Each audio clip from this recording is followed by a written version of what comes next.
حیات الصحابہ۔ ٹاپک: حضور صلی اللہ علیہ وسلم کا حضرت جلجوشان ضبابی رضی اللہ تعالیٰ عنہ کو دعوت دینا۔ حضرت جلجوشان ضبابی رضی اللہ تعالیٰ عنہ فرماتے ہیں، جب رسول اللہ صلی اللہ علیہ وسلم بدر کی لڑائی میں سے فارغ ہوئے تو میں اپنی کرہا نامی گھوڑی کا بچھیرا لے کر حضور صلی اللہ علیہ وسلم کی خدمت میں حاضر ہوا اور میں نے کہا، اے محمد، میں آپ کے پاس کرہا گھوڑی کا بچھڑا لے کر آیا ہوں تاکہ آپ اسے اپنے استعمال کے لیے لے لیں۔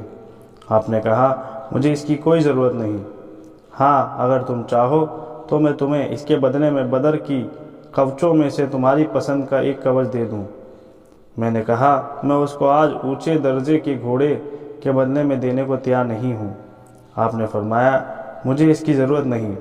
پھر آپ نے فرمایا، اے جلجوشان، تم مسلمان کیوں نہیں ہو جاتے تاکہ شروع میں اسلام لانے والوں میں سے ہو جاؤ؟ میں نے کہا، نہیں۔ آپ نے فرمایا، کیوں؟ میں نے کہا، اس لیے کہ میں دیکھ رہا ہوں آپ کی قوم نے آپ کو جھٹلایا ہے۔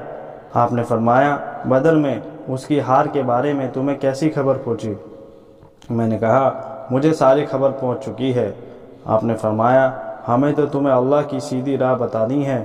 میں نے کہا، مجھے منظور ہے، بشرطے کہ آپ کعبہ کو جیت کر وہیں رہنے لگ جائیں۔ آپ نے فرمایا، اگر تم زندہ رہے تو اسے بھی دیکھ لو گے۔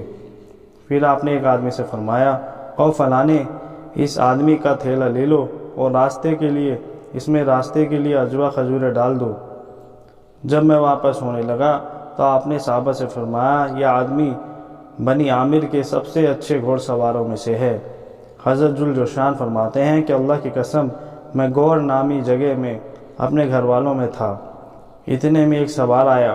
میں نے اس سے پوچھا، لوگوں کا کیا بنا؟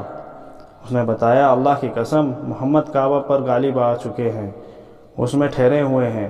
تو میں نے یہ سن کر کہا، کاش میں پیدا ہوتے ہی مر جاتا، میری ماں کی گود مجھ سے خالی ہو جاتی، کاش کہ جس دن آپ نے فرمایا تھا میں اسی دن مسلمان ہو جاتا، میں آپ سے ہیرا بھی مانگتا تو آپ مجھے جاگیر کے طور پر ضرور دے دیتے۔ اور ایک روایت میں ہے کہ حضور صلی اللہ علیہ وسلم نے ان سے فرمایا، تمہیں اسلام لانے سے کون سی چیز روک رہی ہے؟ میں نے کہا، میں دیکھ رہا ہوں کہ آپ کی قوم نے آپ کو جھٹلایا ہے اور آپ کو آپ کے شہر مکہ سے نکال دیا ہے، اب آپ سے لڑائی کر رہے ہیں۔ میں دیکھ رہا ہوں کہ آپ کیا کریں گے۔ اگر ان پر غالب آ گئے تو میں ان پر ایمان لے کر آ جاؤں گا، اگر ان پر غالب آ گئے تو آپ پر ایمان لے آؤں گا اور آپ کی پیروی کروں گا، اگر آپ پر غالب آ گئے تو آپ کی پیروی نہیں کروں گا۔